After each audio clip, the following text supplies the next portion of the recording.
Olá pessoal, olha, estou de volta para a gente comentar o percurso 11, página 98, e o tema do percurso 11 é a conquista da América pelos europeus. A gente começa aqui com o primeiro tópico, a apropriação das terras americanas pelos europeus. Veja o primeiro parágrafo que diz: motivados pelas riquezas e pela possibilidade de desenvolvimento comercial, os europeus, portugueses, espanhóis, ingleses, franceses e holandeses chegaram, no final do século XV e nos anos iniciais do século XVI, às terras que se tornariam a América. Nessa época, o comércio já era a principal atividade econômica na Europa, a grande fonte geradora de riqueza material e de poder para os comerciantes e para os reis. Vivia-se aí a organização social e econômica da sociedade, chamada de capitalismo comercial ou mercantil. Mercantilismo, não é isso? O que impulsiona os europeus a virem para a Europa, a virem para a América. Com o pretexto de estarem buscando as Índias, acabaram chegando na América, tomando posse, não é isso? Colonizando o continente americano. O importante era extrair o que havia de riqueza nesse continente e levar para a Europa. O objetivo era enriquecer comerciantes e as coroas e os impérios e os reinos. Não era isso? Bom, então aqui a gente pode dizer o seguinte: surge o colonialismo. Esse colonialismo que de fato desencadeou uma série de acontecimentos históricos que acabaram ocasionando as atuais situações econômicas vividas por vários países sul-americanos. Não é isso? Latino-americanos, e que a gente sabe que são ligadas ao subdesenvolvimento de uma colonização de exploração, que vamos citar daqui a pouco.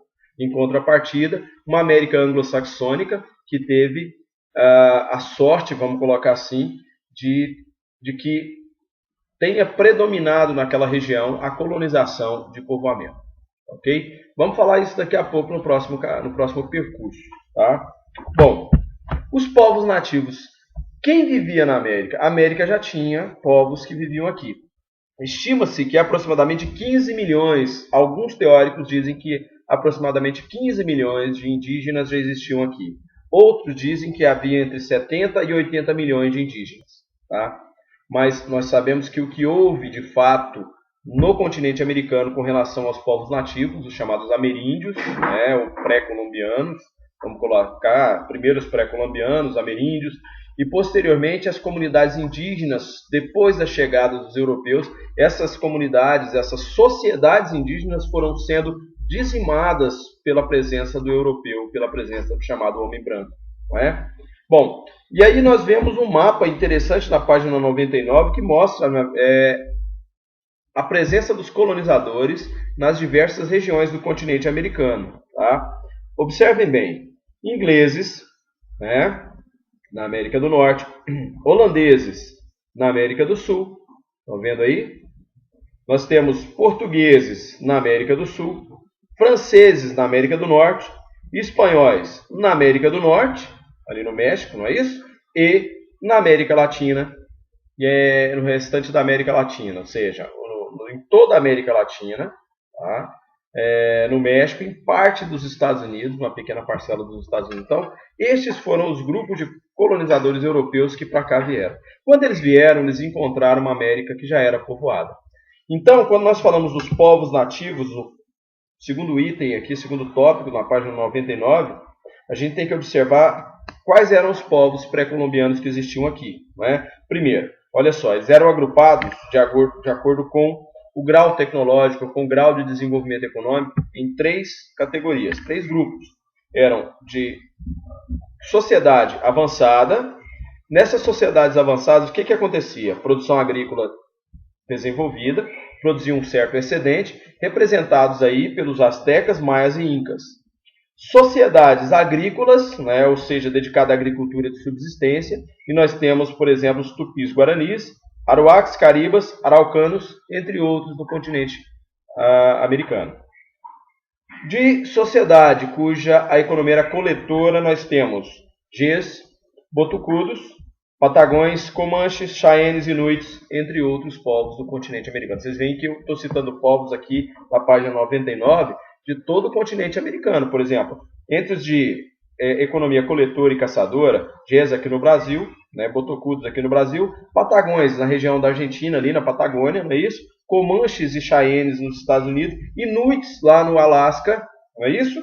Entre outros povos que a gente está podendo citar. Então, em cada um desses grupos, a gente está falando da representatividade com relação ao tipo de sociedade econômica que eles apresentavam. Se era avançada, de economia avançada, se era agrícola ou se era coletora, né? Bom, dentre os povos que nós vamos destacar pré-colombianos, nós temos que citar com grande clareza aqueles que mais marcaram o continente americano pelo seu grau de desenvolvimento econômico quando da chegada dos europeus aqui. Povos pré-colombianos como astecas, maias e incas são de fundamental importância para a história da humanidade. Estudar esses povos é algo extremamente importante. Vejam só, os astecas, onde as comunidades se desenvolveram, a sociedade se desenvolveu no México, na América Central e no México, não é isso?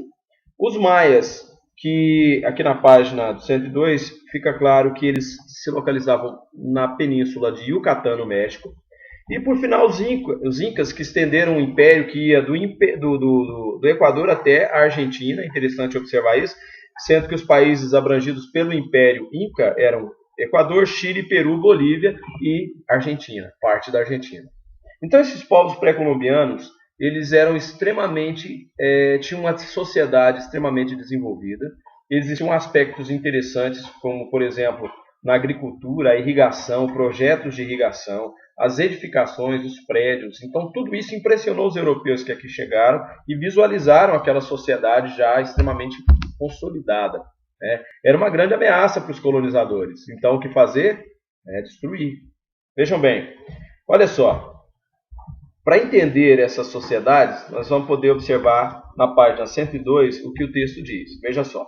A presença de sacerdotes, administradores, artesãos, escultores, mineradores, mercadores, educadores e de uma classe dirigente em cujo topo estava o imperador, mostra que as sociedades avançadas apresentavam uma organização social e administrativa complexa. Portanto, o que gerou o temor dos europeus? Justamente essa organização. Uma sociedade organizada, já tida como complexa, de certo modo, assusta a presença dos europeus. Então, vejam só, vamos dar continuidade. O Estado era forte e centralizador, com base na exploração das comunidades aldeãs, que pagavam elevados tributos com produtos da terra, milho, batata, quinoa, etc. Os aldeões eram obrigados a trabalhar na construção de pontes, caminhos, templos, canais de irrigação, cidades e outros empreendimentos. Quem assistiu aquele filme Apocalipto, do Mel Gibson, entende, na verdade, o que se quer dizer. Ou seja, a sociedade pré-colombiana de economia mais avançada, era uma sociedade muito mais avançada, e tinha os povos silvícolas, tinha os povos que dependiam da coleta, e aqueles que tinham a base de subsistência na agricultura. Não é isso? Aqueles povos que desenvolveram uma sociedade mais organizada dominavam os demais, né? Mas o que acontece com esses povos? A chegada do colonizador europeu promoveu o extermínio desses povos em toda a América, em toda a extensão do continente americano. Na página 103, para a gente consolidar e fechar isso aqui, e 104, olha só o que é interessante. Na América, dominada pelos portugueses, olha só, na América do Sul, os tupinambás do litoral foram as primeiras vítimas. Daí em diante, outros povos indígenas foram escravizados, perseguidos, e aqueles que resistiram foram mortos em combate. Na América do Norte não foi diferente. Ingleses, franceses e holandeses massacraram inúmeros povos. Quando o colonizador não usava diretamente a força e a superioridade técnica, presenteava os indígenas com cavalos, bebidas e até armas de fogo, em troca de apoio contra os povos que opunham seus interesses.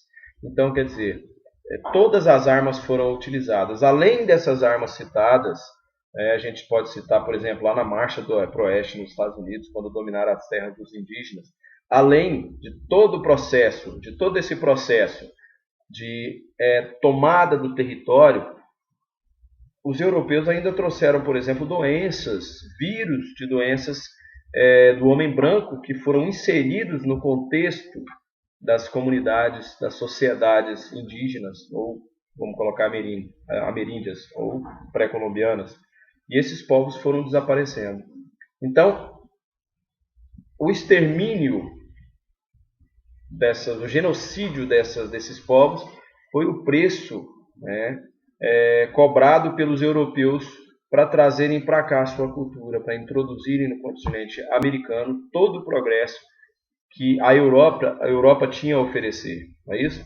Mas lembrando, esse progresso não era para garantir nada de melhoria para nós, mas sim para levar as riquezas que tínhamos no nosso continente para o continente europeu, tá bom? Finalizamos aí rapidamente esses comentários. Eu quero que vocês estudem, leiam o texto, não fiquem apegados nessa revisão, que aí você vai gerar um problema. Leia o texto e que no finalzinho você ouça os vídeos, ouça o áudio dos vídeos ou veja os vídeos para recapitular, para relembrar, tá bom?